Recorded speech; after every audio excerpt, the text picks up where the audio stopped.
Bam. Hello, everyone. This is The Rabbit Hole, and we are watching the Break It Down show. Thank you for having me. Uh, yeah. How cool is this? If you guys don't know the rabbit hole, well, you're about to meet the rabbit hole. And this is an interesting conversation. We're in an age, the rabbit hole, when we can have something like this, where you can create an anonymous account and have a deeply impactful presence. Look, on Twitter, you're north of 400,000 followers. You interact, I would say, regularly, for someone who doesn't even have a name or a face with Elon with Elon Musk. And that's incredible. I mean, to have any interaction with him is amazing. You must think, holy shit, how did I do this? Yeah, and I've had those surreal moments, and every time I get a response from any account that I used to look up to, there's a feeling of surrealness, right? Because I used to observe Elon and people like Wilfred anonymously, and just lurk, right, and never really interact with them. And then I started commenting on Twitter, and Wilfred was my first major follow, and he gave me a chance, and then we started talking, and then things kind of snowballed from there, and now I am where I am. But it's been a surreal ride. Like, I'm very fortunate, very grateful to everyone. Yeah. And likewise for me, I was introduced to Will from a fellow media person, and I appreciate her for giving me a shot. And you just keep scratching. And my show is really successful, right? But I don't have 400,000. I don't have 1%. I have maybe across my two profiles on Twitter, I maybe have 4,000 followers, and then you add in YouTube and you add in this.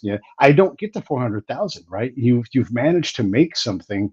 I guess my question is, and I love this question for people: when you go to a party, what is it that you say that you do? So in my case, like, I don't because my account is anonymous, I don't talk too much about my Twitter stuff, right? Right. Like, yeah, so outside of Twitter, I have a regular 9 to 5 job. So like if the topic of a profession comes up, I usually refer to that. Um, but Hmm. but when I am in intimate settings, with close family and friends, um, you know, I just I just show them a few of my tweets, and we'll maybe use that for conversation. But sometimes I just try to keep it more down to earth and casual. I try to keep my personal life and Twitter as separate as I can, because I kind of like being a private citizen as well. So and that's the beauty of this platform, right? I can have the voice that I have, and then I can log off and enjoy my privacy, and not have to put anything at risk, right? Because there are some crazy people out there. Like when my account Some. yeah, some yeah, when my account first blew up, in December, in like November, December, like I had a couple of weird, I don't know for sure, maybe they were just using the name, but they looked like Antifa people, and like they made some weird comments. So that kind of that was kind of the moment I kind of doubled down, and I was like, yeah, I'll just stay anonymous as long as I can and try to avoid the public figure life. Not just for myself, but also for my relatives and family, right? Friends. Mhm. Because the way I see it is, I chose this life, right? But they didn't. So any blowback should be limited to me. So I don't want them to experience any of that. And when it comes to how you manage this, it's easy to get wrapped up. I mean, in some regards, you're a celebrity, right? Like in the grander scheme of things in the world. One of the things I always remind folks, like I've interviewed very, very famous people, and you can be like, wow, I am somebody, and then ooh, they are somebody. Like I've interviewed two of the three members of the police, right? But most everybody in the history of ever has no idea who they are. And these are people that are as successful as you could ever be at anything. And Stuart Copeland, like most famous drummer in the world, top five on all lists all time, right? And billions and billions of people have no idea who he is, and he's having a great year. And so when you look at that, like, not that big of a deal that you're the rabbit hole and you have all the success. However, when you're in the mix in your world, you matter. And so, how do you control your ego? How do you manage your time? You still have this 9 to 5, you have a personal life, you have aspirations, hopefully outside of Twitter. How do you force yourself to be you often enough so that you stay you?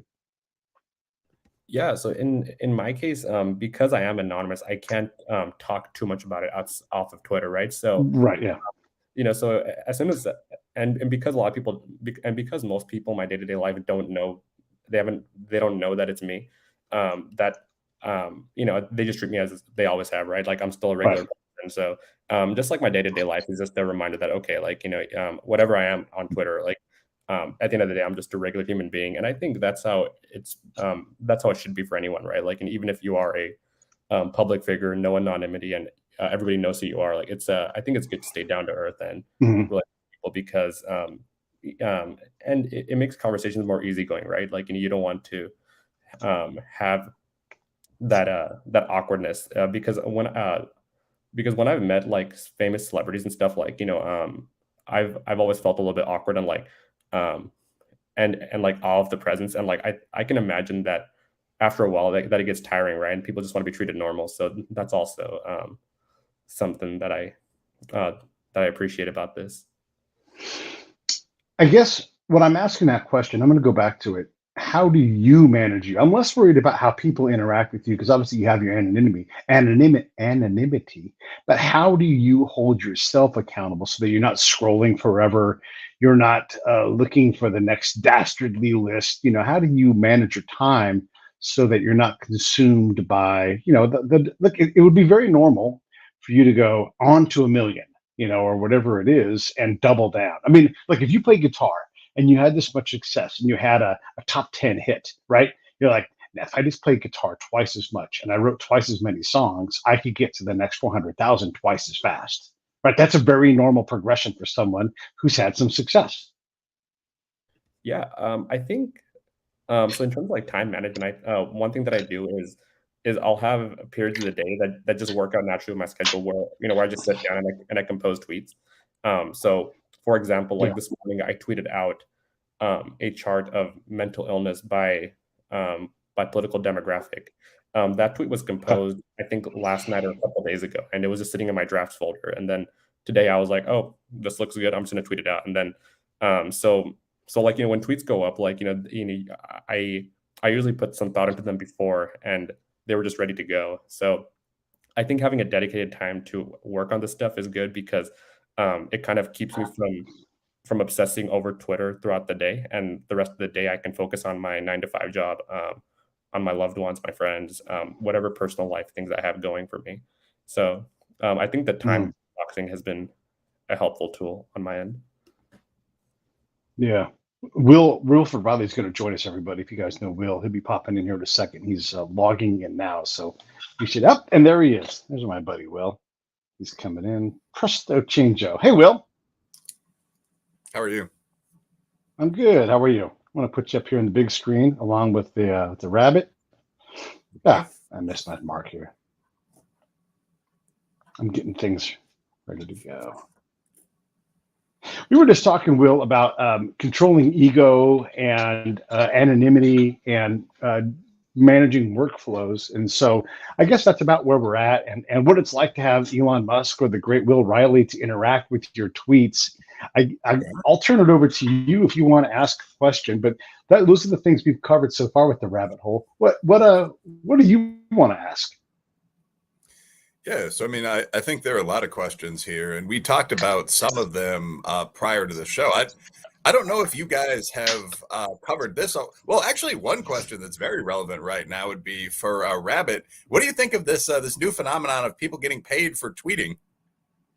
I think it's great, and I've benefited from it. I've insured my numbers publicly, but I've benefited from it, so I think it's a good thing. And um, I think even in general, like, there's people, who can just go on Twitter and make text-based content now and get compensated, I think, to a fairly decent degree. The uh, the one thing that I am a little bit concerned about is kind of what we discussed in the thread earlier, which is I'm not entirely clear on how it works. Like, it's not clear like why some people got the payout and some people didn't. Like, so on my end, I wish that you, for example, were monetized and Yeah. getting your share, right? And so I hope the team at Twitter kind of clarifies the situation there, so people can get their stuff set up and make something off of Twitter, because I think um, like whatever people think of Twitter, like in practice, it is a proxy town square, right? Like there's a lot of conversation that goes on. There's ideas being floated on the platform that can influence society to a fairly decent degree. So I think that people who are active participants, I think it's good to incentivize them in some way to participate in that forum, and monetary compensation is one way to go about that. Yeah, and the checks were pretty substantial for a couple of people at least. I mean, I saw the Krasenstein brothers, who I don't really like, but respect as business people, posting that their earnings in about this 3-month period were $25,000. The way this works for those that are watching that might not necessarily know is that there are ads that run in kind of the messages and responses threads under any viral Twitter post. So like you'll see the actual discussion about politics or sport or whatever, and then you'll see people like, if you really want to make money in crypto, click on liquidgorilla.eu or whatever. And the more of those ads that run in your threads, the more money you can make. So some people, as I mentioned, have been making tens of thousands of dollars.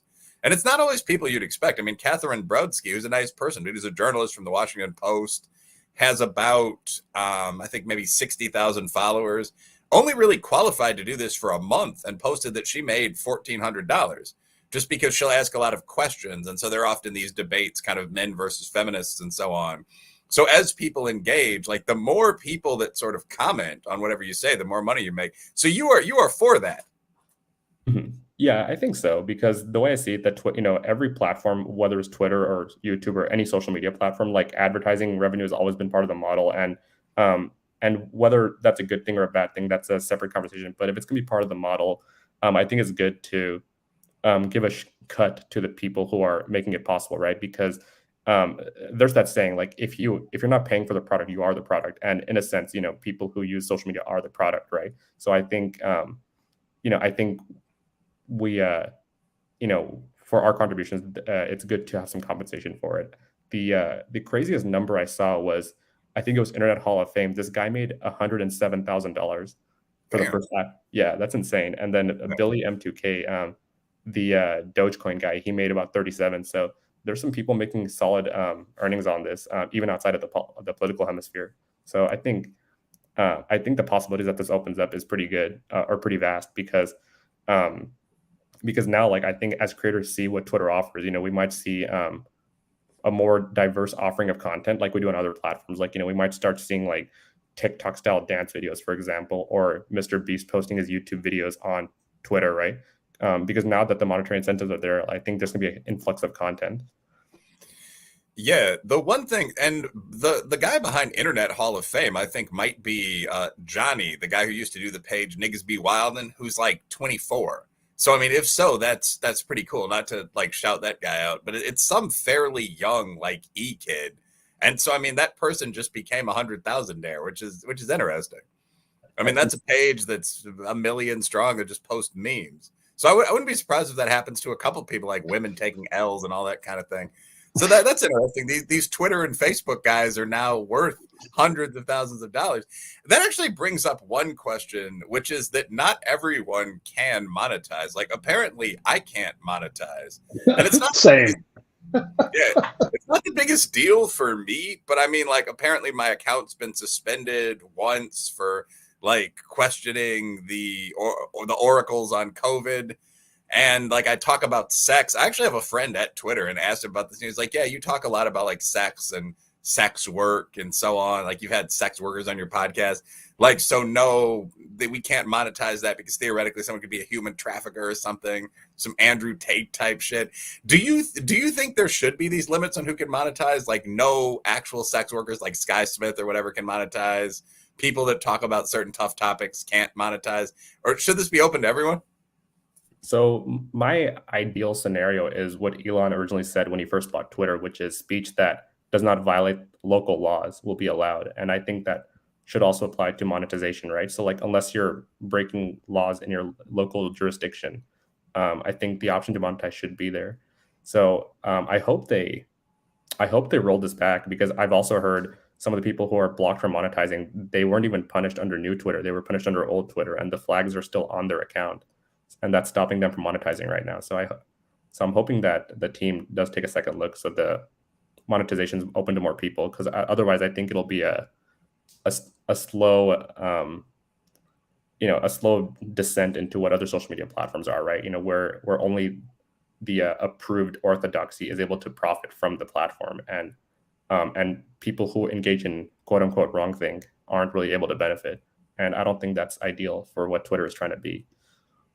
Yeah, I'd agree with that. I also think that you kind of get into the inevitability of power structures in any system with some of this stuff. Because, I mean, the old blue check system on Twitter was basically if you were a journalist for some obscure publication like Jezebel magazine, you were given this blue check and you had all of these outreach capabilities and so on. And it became a running joke. Like, I never got a blue check either, actually. I applied once and I've written, I think, 3 books by this point.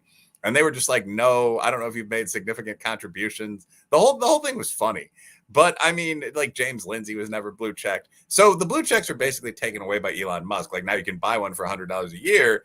But now there's this new system where you have to have a certain number of followers, 5 million impressions a month, and not say things that are all that controversial. I'm a bit surprised like you and Fintasol and so on slid by. But like you're not supposed to do things that violate the rules and you have to be followed by millions of people. And now you get this benefit, which is that you make a couple thousand every month. So, I mean, I think that kind of hierarchical order is impossible to ignore. Like, I'll probably appeal to Twitter and see if they want to give me money because I would also make a few K every month. But, I mean, they may say no. It's like the impression I'm getting is it's like 70% likely they'll say no. So, racism, that's really what I feel. That's, yeah, racism. Yeah, I think it's like the wrong thing issue, where if you talk about certain things, the advertisers aren't going to like you and you're more likely to get dinged, right? So that's and that's a concern that I have, especially with the new CEOs, because I don't know too much about Linda. When Elon was directly in charge, I was a bit more comfortable, but since she's taken over, I've been a bit more iffy and just kind of waiting to see where things go. Like I don't know enough about her to really say anything overly positive or negative. It's just a new change. So, facts. What are the things you wanted to bring up with citizen journalism? We're kind of in that zone, so let's just expand that conversation. And I'm going to throw my hat in the ring. I mean, you look at my feed, and it's like show, but it's a motherfucker to get traction. And part of this is because we are drowned out a lot of times by someone saying, "Here's a picture of Melania Trump," and then they take all the attention. Trying to throw hate at her, or let's go the other direction. Here's a picture of Mrs. Obama. Does she have a penis or not? And then you get all this, all this ridiculous stuff. And so there is a lot of distraction on these places. So if you are trying to do legitimate work, like we have this great conversation here, I bet that if I was to post something with some unsavory political character, I'd get a lot more traction. But I don't want to do salacious stuff. I want to do important things like talk to you about where we're at with Twitter, some of your professional work. I want to have Will on because he's my friend and does fantastic work. But that is not a guaranteed route towards success. Sorry, can I get the last part of the question again? My apologies. It's not a guaranteed route towards success. So no matter how hard you apply your intellect and know how you apply character, it doesn't mean that you get attention. It's easier to do something salacious, and do something that gets a charge out of people as opposed to, try to do something that matters. Yeah, I think this quote is from Ready Player One, which I need to watch, but I think they say something like luck is preparation for opportunity, right? So I think if you do things in a certain direction, like if you do things that are typical of people or are typical habits of successful people, you're maximizing your chances of striking gold. It's not like you pointed out, it's not always guaranteed, right? Like, luck is there's always that chance that it might not work out, but by doing certain things, you can maximize your chances. So in my case, I started off as a reply guy in a few threads for a few tweeters that I liked, including Wilfred, Monitoring Bias. I think I would comment on Chris Rufo's posts here and there as well.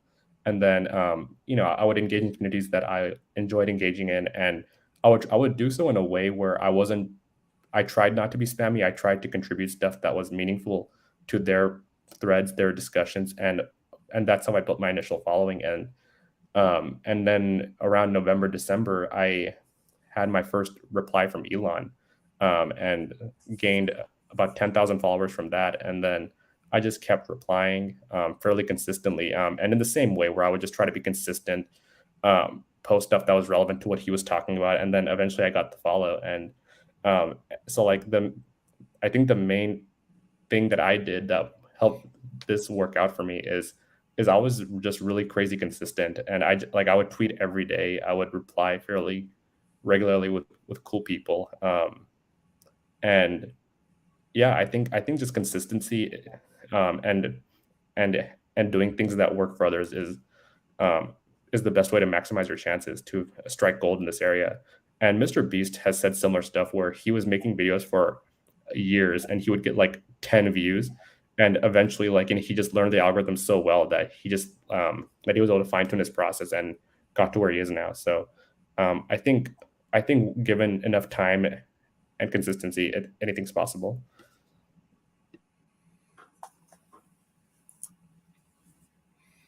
Yeah, one comment that's actually worth mentioning there is that, like, for those that are interested, that are trying to use social media as a hustle or a business, not that a rabbit hole is, I mean, that actually is pretty accurate. Like, the algorithms on Twitter and Facebook aren't really all that complicated.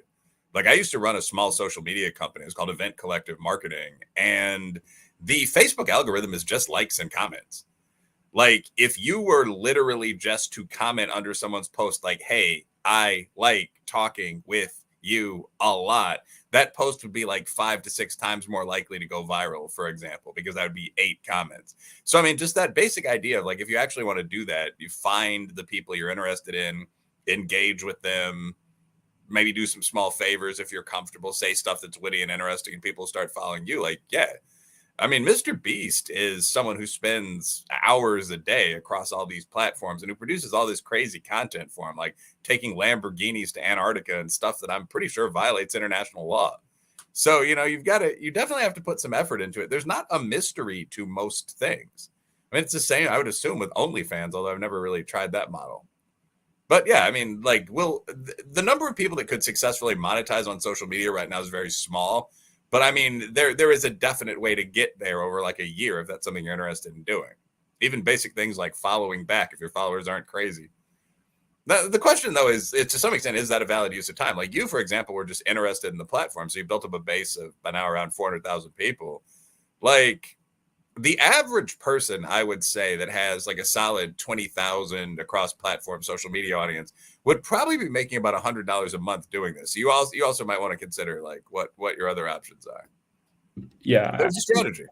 Yeah, and I think I agree with that. Like, and for people watching, like, in my personal case, like, I didn't start doing any of this until my personal life was in a good spot. Like, as I mentioned at the beginning of the podcast, outside of Twitter, I do have a regular 9 to 5 job that pays my bills, lets me build up my savings, like all those things. Like, I made sure my essentials were met before I started investing time into this. So I think that's also worth considering for people who are interested in this social media space. And also, before I made a single tweet on Twitter, like, I spent, I think from 2020 to like when I started posting, I read like around 75 books on just random topics, just like doing like a deep dive into things I was interested in. Because when COVID happened, like, I just got more interested in politics and social issues. So I just went down some rabbit holes and then I started posting. But that was after I spent a long time just really reading up on stuff and really deciding for myself if this was something that I wanted to talk about in public, granted through an anonymous account, but still talk about publicly. True. Actually, one thing related to the anonymous account, I don't know if anyone's asked you this. Have you had anyone try super hard to dox you? Like at the kind of script kiddie hacker level where people are sending you like links that if you click on will reveal your IP address and so on. Like, are there people going after you?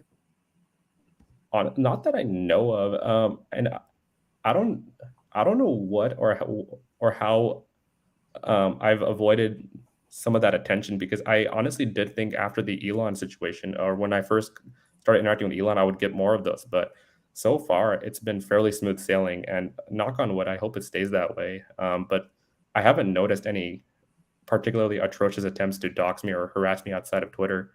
And I think the most annoying people on Twitter, they kind of faded away, or maybe I just stopped noticing them after I hit around 150,000. But back in the early days, like, this was when I had under 1,000 followers. This is the one individual got particularly obsessed with my account, and he made like a fake Substack just to like talk crap on all my Substack posts, and and then it was pretty funny. Like, I wasn't freaked out. I was just more amused by the situation. But But in terms of doxing, nothing serious yet, and I hope it stays that way. I'm really not trying to have a libs of TikTok Taylor Lorenz situation, but yeah, Taylor Lorenz would definitely put an actual rabbit in an actual microwave. But like I recently had this happen. I did a thread where I said, I was talking about like human fertility, and I just gone to lunch with a female friend who's a doctor, and she was talking about like a lot of her patients were 40 and they weren't aware that they probably weren't going to have babies because of like the prevalent like upper middle class girl boss ethos. And I said, like, you know, obviously women don't hit the wall at 30, which had been this crazy kind of like pedophilic leaning debate on Twitter for a while, although, you know, you do age for either sex. But people don't really seem to be aware of these basic realities. Like peak fertility is like 23 for women and 26 for men. The average age at which people get married is 31. And I posted this, and a lot of people are just like, yeah, that's true. I mean, you should make marriage to be part of your plans, like everything else, like buying a house. But all of these like feminists in their 30s, frankly, started responding and saying things like, men who talk about this are rapists and all this other stuff. And you know, I like arguing online, so whatever, I went back and forth with them. But one of them apparently like found my college email and like messaged me and told me I was evil and I was causing people like, I'm sorry your mom hated you and all this stuff. So I mean, I just responded and was like, it strikes me as crazy, and blocked her. But I mean, that has happened to me pretty frequently, probably just because I use my name. But people, which I mean, that actually is the one variable that explains, you know, 100% of, you know, R squared there. But like people will actually like shoot me like pictures of the neighborhood I used to live in and so on with like these vague threats. And like a lot of large accounts get that. Like I know Chaya, Libs of TikTok, gets that kind of stuff every day. So it's good to hear it hasn't happened in your case. Yeah, and I think nice guy, I guess. Yeah, I think maybe one reason that it hasn't is for the most part, like I just post memes and like graphs, and I'm not particularly. I don't think my content is that outrageous. I mean, I know that the subject matter is controversial, but in terms of like my posting style, I don't think it's particularly outrageous. And so maybe that's one reason I've avoided some of the trouble. Like Libs of TikTok had one individual hit her up this morning, and she posted about it. And this person with they them pronouns, you know, sent her a death threat, or was it a death threat? It was either a death threat or they wished her to die, like something of that nature. So, you know, she gets a lot of those, and I don't know how maybe this is just my anecdotal experience, but like I think I've observed that female influencers get more of that, like because I know other influencers that I talk to, like, you know, the girls get a lot of like things of a sexual nature in their DMs, and it's pretty I think it's fairly gross. I wish people didn't do that. Yeah. No, I think that's true. I also think, like, for men, if you're sort of a male bro, one, there's going to be like, you're not going to get like, I'm going to rape you unless you piss off like the gay community or something like that. I mean, a very niche population, maybe. But I mean, they're also, I think you and I think a lot of other guys in sort of like our community don't talk as much. I do sometimes about a lot of the topics that draw genuine internet hate, like the trans issue, for example. I mean, I would guarantee from the few times I've talked about this, like in depth, like viral threads, that Chaya, probably 90% of the stuff she gets is from like beyond the LGB members of the quote unquote queer community. Like, I mean, I said once that sending women or men into women's prisons, however they identify in gender terms, is insane. That would obviously be a fantasy for a rapist. And all these people insisted on sort of misreading that, like, is that something you fantasize about? And that was one of the few times I got all these crazy threats. And they were all from males in female outfits with anime profile pictures. So, I mean, you may just be avoiding that, being kind of more in the HBD versus culture discussion and all that. What do you think, Pete? Actually, Pete, I was just thinking, the followers break it down show. Do you get crazy threats? No, I don't get threats. And if I do, you know, look, I don't get them frequently enough to worry about it. No, and you know, I've done some pretty crazy work, but for the most part, I'm not trying to make anybody mad. I'm mostly trying to listen to people and understand them.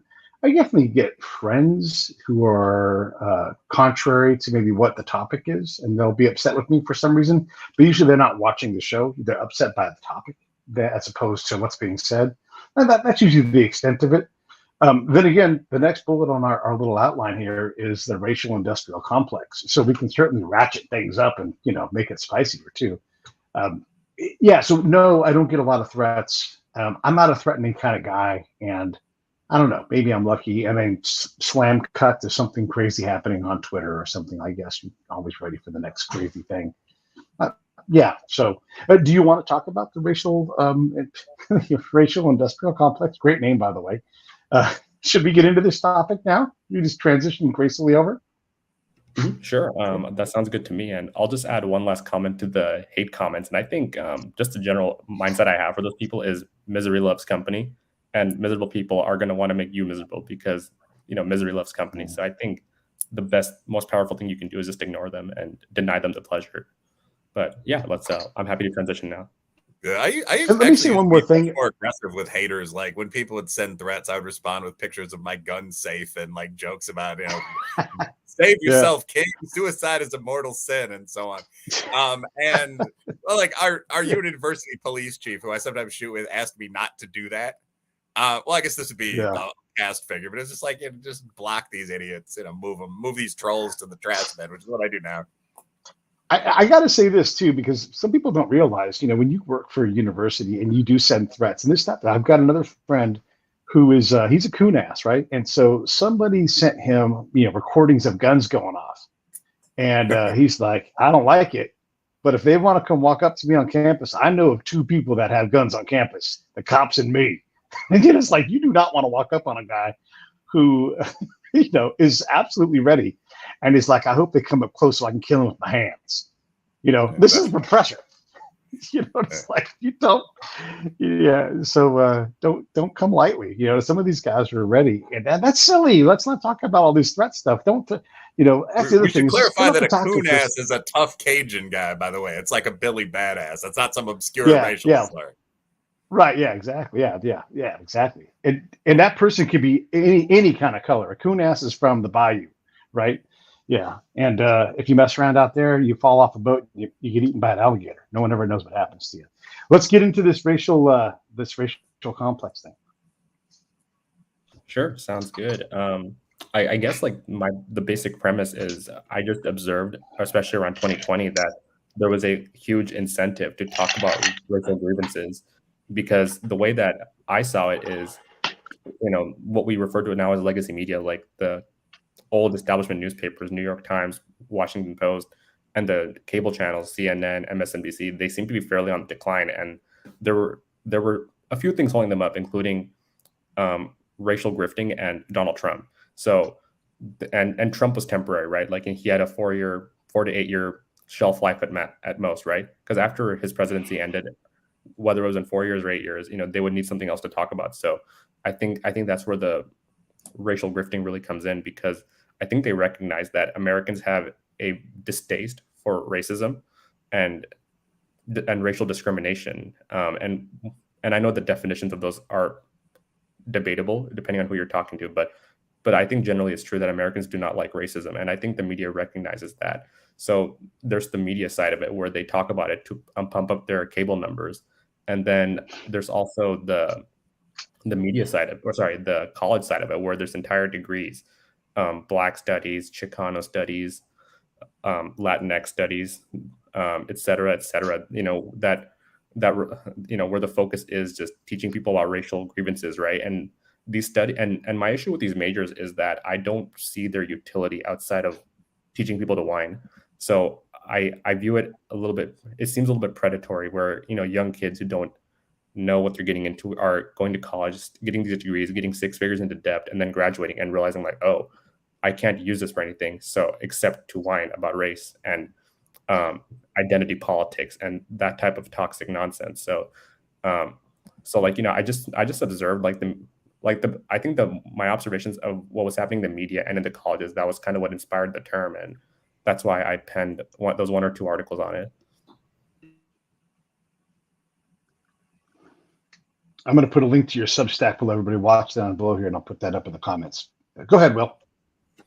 Oh, yeah. I mean, I didn't really have a question that I was waiting on there. But no, I mean, I agree with the basic claim. I think that what Rabbit's pointing out is something that a lot of people, especially first and second generation immigrants to the USA, I have no idea if that's your background, but have pointed out, which is that neutrally speaking, America, Canada as well, is not a very racist place.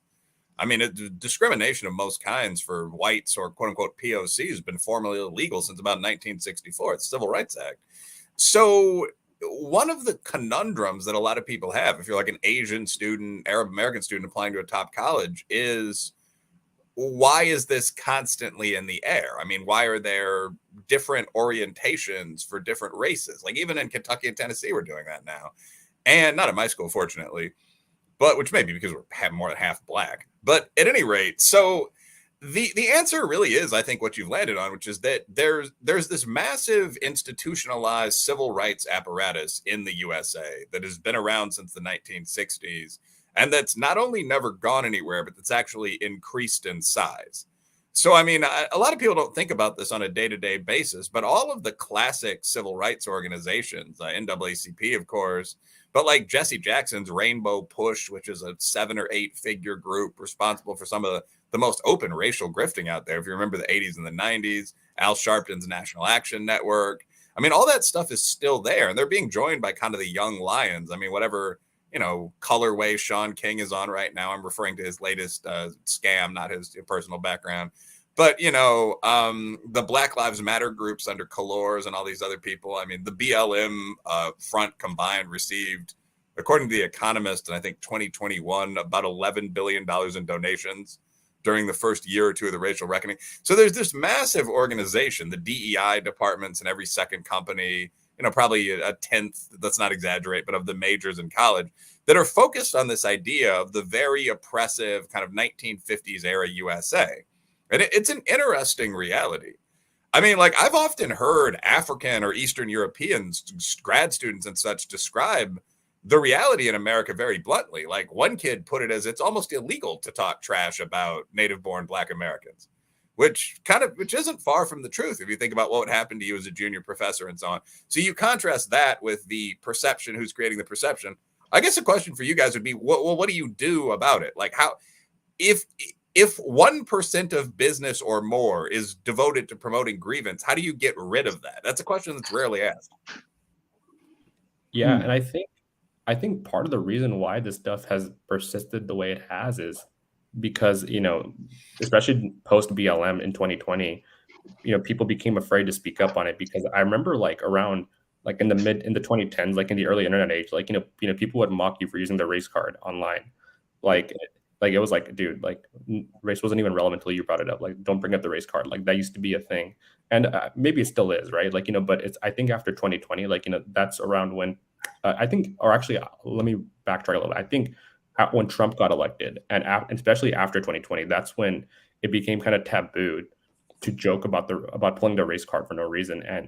And I think, Black Americans, like, kind of like what Will mentioned, they enjoy some protections under the culture, right? Like, where it is kind of borderline taboo to speak badly of a Black person under any circumstance. And one thing to consider there is people aren't dumb. Like they're going to notice when different groups are being treated when different groups are being held to different standards, and that's going to create some degree of resentment. And I think the more Black Americans engage in that type of stuff, the more they are self-segregating themselves from the wider American society and self-selecting themselves out of broader American culture. And that's not going to be good for them either in the long run, because at the end of the day, like, whatever people might think of these issues, Black Americans make up 13% of our population, and we ideally want to find a way to peacefully coexist.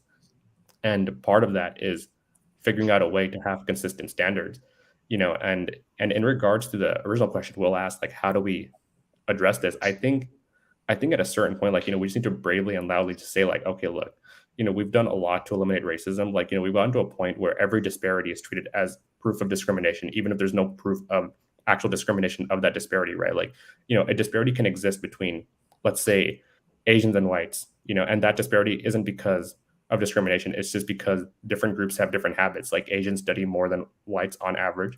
So that's why Asians are going to be overrepresented in certain fields, like in tech. And the same thing holds across the board, and I also think, focusing too much on racism does a disservice to underrepresented groups, because you can't control your race, but you can't control how much you study.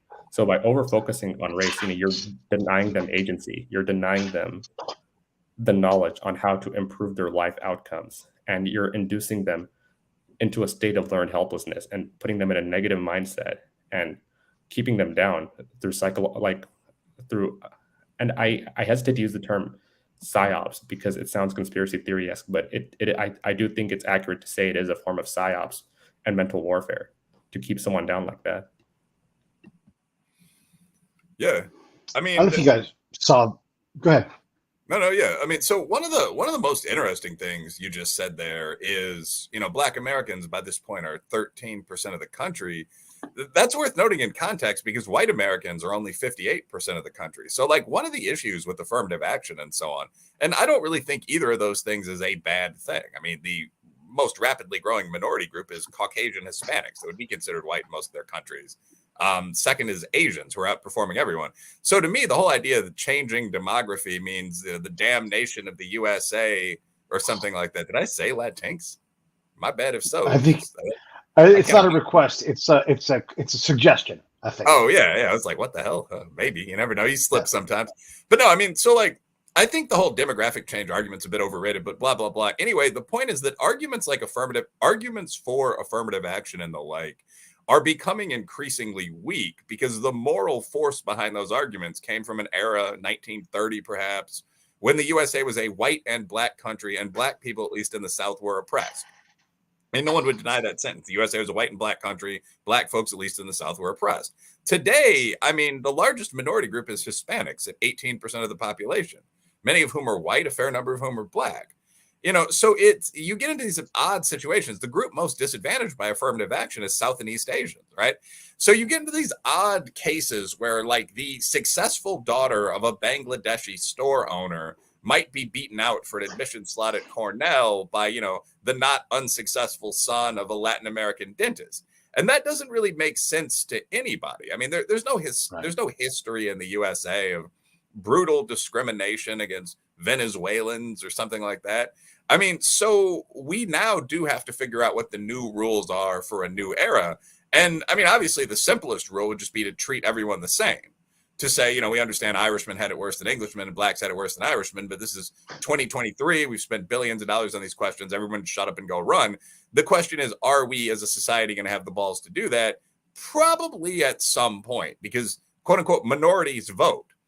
I don't think Asian parents are one of the most engaged voting blocks in this country who split almost 50-50 pachyderm Democrat. I don't think they're just going to allow the current system of college admissions to go on forever if we're being blunt about this. So that's probably the future. But for now, there's a pretty big, dragon in the arena, which is that every single one of these groups, every corporate DEI office is going to oppose what we're talking about. Yeah, and I think that's also why we're seeing this stuff persist for so long, because any institution has they have an innate incentive to keep themselves alive and create circumstances that maximize their growth potential. So what happens to these civil rights orgs like the ACLU and the NAACP once their purpose has been served? Do they quietly ride off into the sunset and say work is done, we're happy, we ended the most meaningful forms of racism? Or do they begin manufacturing racism, because the supply does not meet the demand? Yeah, and I think Pete has a point there, but like one very quick comment, like I was once told as an activist, like the hardest time for any organization, I actually was an activist for a couple of years, which I won't bore you guys with. It's an interesting for-pay business. You travel around the country and get in fights and sign up members of groups and so on. But anyway, I'm sure that they would prefer to use a different description of the canvas office business. But anyway, like the hardest time for any activist movement is once it achieves success. So, I mean, the NAACP used to have very specific goals. Like they wanted an anti-lynching law. They wanted a civil rights act, so on. They got all that stuff by like 1963, 1964. So you could ask, why does the group exist? I mean, it's exactly what you said, because the group has an institutional role that it's not going to abandon. I mean, all those guys aren't just going to quit their 6-figure jobs. What does the president of the NAACP make? $1 million? Who is that? Kwesi Mfume? I mean, like, it's a nationally famous guy. He's not just going to go get a job running a car dealership, So that's a group that's going to have to be confronted. And I've given them money before. They do great work with local black business. But you're going to have to beat at least that section of what they do in order to clear this out of the public space. And it's going to take a while. Yeah, plus they have the 2024 convention already planned. NAACP does, really? No, I'm just being funny. Like, like you just keep on planning the next thing. Like, well, we can't quit because we got next year's. We already rented the Hilton down at Anaheim Convention Center. We got to keep going. I don't know if you guys saw the video of Eli Crane in Congress talking, and as he was making his written point, he said colored people instead of people of color. And oh my goodness, heaven forbid we do any legislation if you say colored people instead of people of color. And so someone stood up, point of order, I want this stricken. And the whole entire process had to stop because he had made this slip up and reversed the order of the words. And it just goes to illustrate like kind of the overall point about race is, look, I know Eli Crane. We're not friends or nothing, but we're acquainted. If I saw him, he would know who I was, and I would know who he was. This man is not a racist, right? And he had said something that at some point in our lives, he's old enough that was the way you referred to people. It's not who he is. But the entire system had to stop to address this affronting, and people were offended. And we just have to this is where we are. Instead of talking about laws that matter and go forward, we're still kind of stuck dealing with these things, these offenses. And it is illustrative of our inability to get past that and say, Eli made a mistake. You got a point of order. You got to stand up and stop everything. It is a bit silly because, what's the difference? People of color, colored people, really, is it all that bad if you flip those two things around? I don't know. We're banning books. Yeah, go ahead. Oh yeah, no, I was going to quickly say, I think, we just have to readopt that saying, sticks and stones may break my bones, but words will never hurt me. I think we, like modern society, we overemphasize the impact of words, sometimes, and that's not necessarily how you want to live life, if you're freaking out over words all the time. Right. And it's become so emotionally charged, and it takes all of the logic out of something that's important to get done. And then it makes everything so deliberate and pointed, and you can't say anything. And again, like you have this, I was making the point of, we're getting in such a lather over banned books. And even then, are we being genuine about that? But then you can have words taken from or words put into your mouth by the same people who are upset about banned books. Like, let's just relax a little bit. Let's read the books we want to read and let people talk how they want to talk. And if you choose to be offended, well, then take it up with that person. But let's be a little freer with these things, and let's stop being so precious with ourselves and our feelings, because ultimately, as you said earlier, Rabbit, the demand for racism it's not met by the supply. It's just not. But then again, that kind of goes into our next bullet. We have this and Will and I have talked about this in the show before. Our numbers don't match up with what reality is, and a lot of people struggle with the amount of violence that police create and all of these things. Do we want to get into this, or should we got about 10 minutes left. Do we want to get into one of these other points with the time we have left? Sure, I'm okay with it. Because we also have learned helplessness, and we just did some transition stuff yesterday. So let's either do learned helplessness or this perception versus reality. What do you want to get into, Will?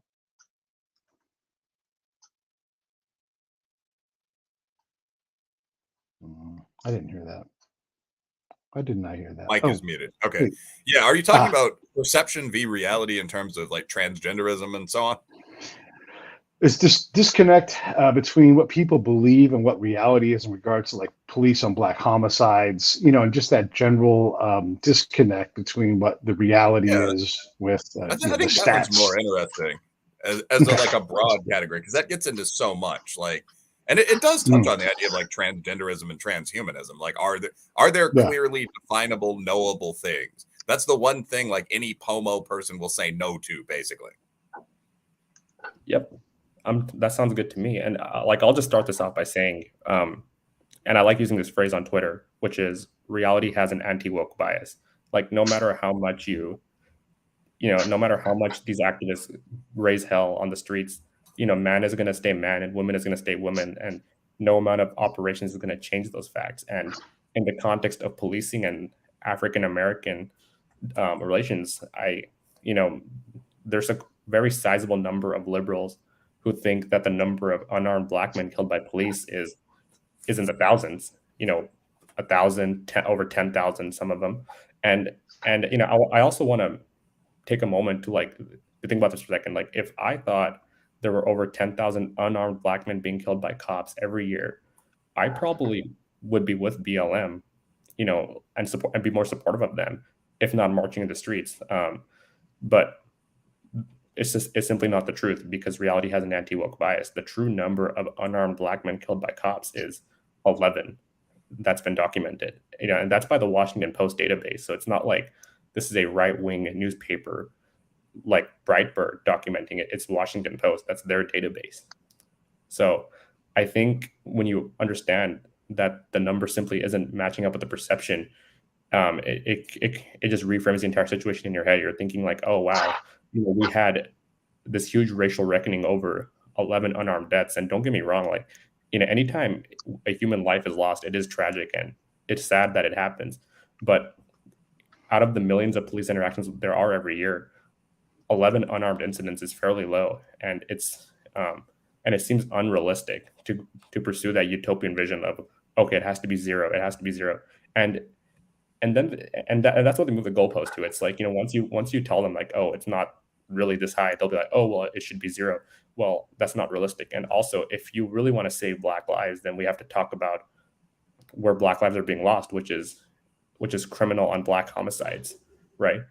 And that issue does not get the coverage it deserves, in my opinion, because that's an area where work can be done and there's meaningful gains to be made. Because at this point, like, because when you put effort into something, it's easy to make gains in the beginning. Like, it's really easy to boost your grade in a class from a 50% to a 70%, right? And but it's harder to boost your grade from a 90 to a 95. So with racism, we've gotten to the point where we have to put a huge amount of effort for very little return on investment. And I think that's the issue with these movements. Like, they're focusing on an issue that isn't as big as it used to be. So that's why we're not seeing noticeable gains, if there's any gains, and it's often counterproductive. And it's better to focus on what are more legitimate issues, which is criminal on black homicides, in my opinion. I would raise the bar a little higher too. You said millions of interactions with police. There are hundreds of millions of police patrols every year. Hundreds of millions. That really puts that number into perspective when you realize just how many people are working in the police field and going out, and literally nothing bad is happening.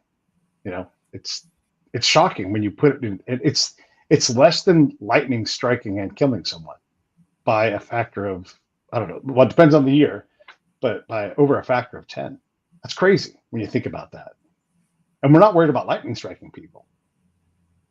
Absolutely. At all. We don't even think about it, Absolutely. And again, it's just that return on investment thing. Like, it's like we can keep wasting our effort into battling the small smidgen of racism that's left, or we can pour our efforts into addressing crime, which is a much bigger issue, and we'll see noticeable returns on investment. And black people will be the primary beneficiaries, because homicide is in large part intraracial, meaning within race. So like, a lot of homicides are white on white, black on black. I think the exception is Asians, but they don't commit crime that much, which I think is the reason. But a lot of the point is the homicides tend to be very within race. So and most of those are African American committed. So if we address that, like, blacks will be the primary beneficiaries, and I think it's worth putting more focus on that rather than, again, the small smidgen of racism that is left. Yeah, I mean, Pete's point, and I think we're all in agreement on this one, but I mean, like, Pete's point is actually worth refreshing. Like, there are actually more people killed by lightning every year than there are unarmed black men, or probably unarmed men, killed by the police. So the black figure is usually around 11. I think if you throw all the whites in there, that probably includes Caucasian, Hispanics, it's like 60. You add Asians, it's 61. But I mean, like, the number of people that are actually like in fatal outdoors incidents, like lightning, avalanche, I mean, that's like 200 or 300 a year. Like, these are the tiny marginal numbers that you get when you've almost entirely removed the risk from something. And that's not really all that surprising. I mean, if we're talking about genuinely unarmed, I think the Washington Post removed they have a car cases from that category, sort of near murders each year. I mean, how many would you expect? These are well-trained police officers. I mean, every one of these is going to be a situation where, you thought the guy had a gun, but it turned out to be one of those cell phones that's shaped like a semi-automatic. It's going to be some tragic, unique, fringe case. And I mean, I'll actually get into briefly a point about information, but I think like your comment, like it's easy to go from being an F student to like a B minus student, at least relative going from being an A student to an A plus student.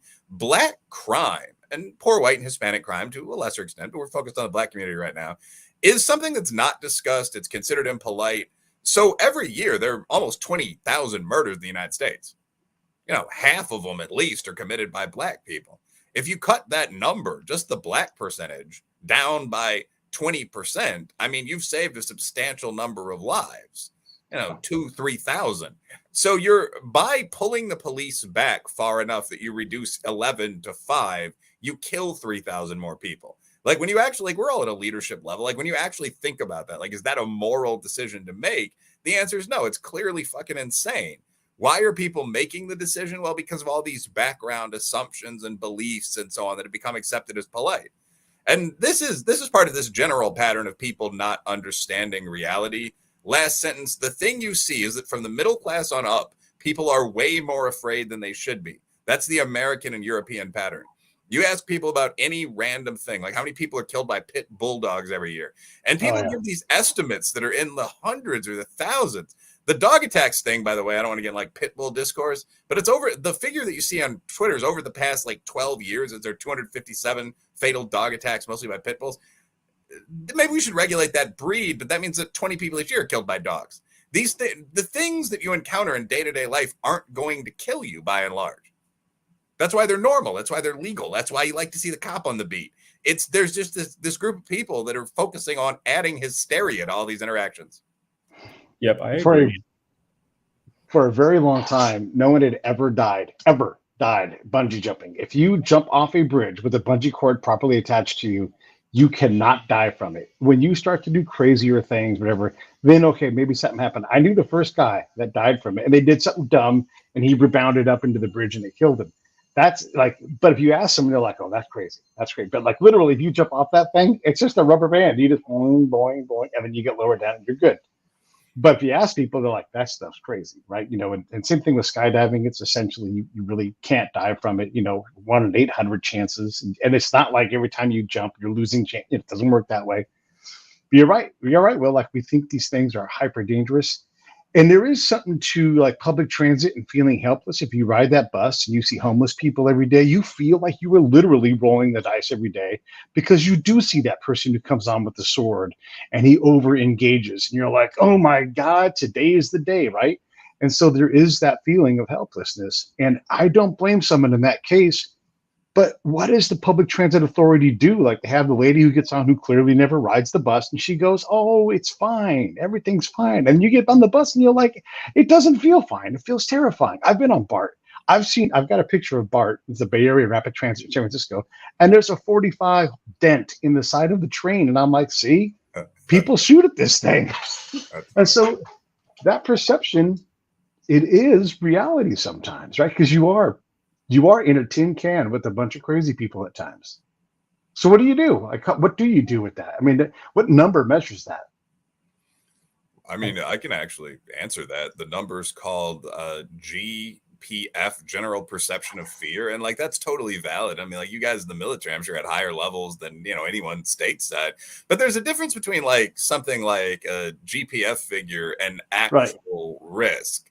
So like, yeah, when you're in a city, and first of all, I think that you get to a point where things correlate. Like, so this is broken windows policing, right? Like there are places in Chicago, and I'm not just talking about like the projects where I won't go just because they seem illogical. Like if there's a train station and someone's knocked out all the lights and you see that there are guys like sitting on the steps lining both sides and you're with a date, you don't feel like fighting. You just walk to the next train station. So there are situations where even if it's like a 1 in 100 chance, like you don't want to get raped. I mean, your partner probably would risk that. But I mean, like, so in Portland, for example, you can definitely get to that level.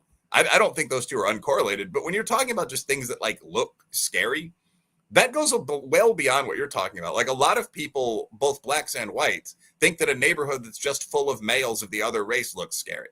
Like a bunch of studies find this. And in fact, if you're watching like an integrated rugby team practice, you are in no danger of any kind. So people need to sort Actually, this is my 1 cent point. People need to understand what actual data is so you can sort fake risks from real risks. Like a homeless encampment in Portland is a real risk. The people there can't fight individually. It's like goblins. They're 800 deep, whereas like just seeing a bunch of white guys, that's not a risk at all. Those are just countrymen. So people think the second one's a risk because of false flag information. And I think that's a good way to put it. Like, we need, like, in some cases, like cases like with policing, unarmed black deaths, that's the exception, not the norm, right? And then there's other cases, where you want to be a bit more careful. And I think it helps to have, like Will said, to have a high level understanding of the data and like just know what the trends are. And that's where anecdotes are most helpful. I think anecdotes are most helpful when they're when they're backed by larger statistical trends. Because we don't want to have an anecdote of a rare incident and make people think that's the norm, which is what happened with the unarmed police deaths post Floyd, right? So I think knowing the larger trends is helpful. Yeah, fair enough. Hey, we've done this for an hour, guys, and I don't want to take all of your evening time, and I really appreciate it. And we should definitely do another one soon. Do either of you have anything you want to say in closing before I wrap this up? Sure. Like last words for me. Just remember, everyone, reality has an anti-woke bias. Don't only consider one variable. Consider other circumstances like study times, age, et cetera, et cetera. Like, take a more nuanced approach to these things, and you'll realize that things are more complicated than we initially think they are. So that's my 10 cents, and I hope it helps. Will? I pretty much agree with that. I mean, that basic point, be multivariate, would probably be my advice about a lot of things. In fact, I mean, certainly in the racial sector, and he already said this pretty well, but in the racial sector, it's almost always the case that if you see a gap between two big ass groups of people that's presented as due entirely to sexism or something like that you're being lied to. What are the differences in age, interest, experience, test scores, so on between those groups? Always check that out, and you're much more likely to find real knowledge that way. Love it. I'm going to roll these credits. Stand by and I'll say goodbye to you guys proper. Hey, thanks for watching the show. I really appreciate it. Right here, you can subscribe. Please do that. It makes the show grow. Hit that notification bell so you know which incredible guest is coming up next. Down below is the PayPal link. You can put a small subscription in. That is an enormous help. All that money goes right back into the show. And then right up over here are the next episodes you should listen to, curated by yours truly. Thank you so much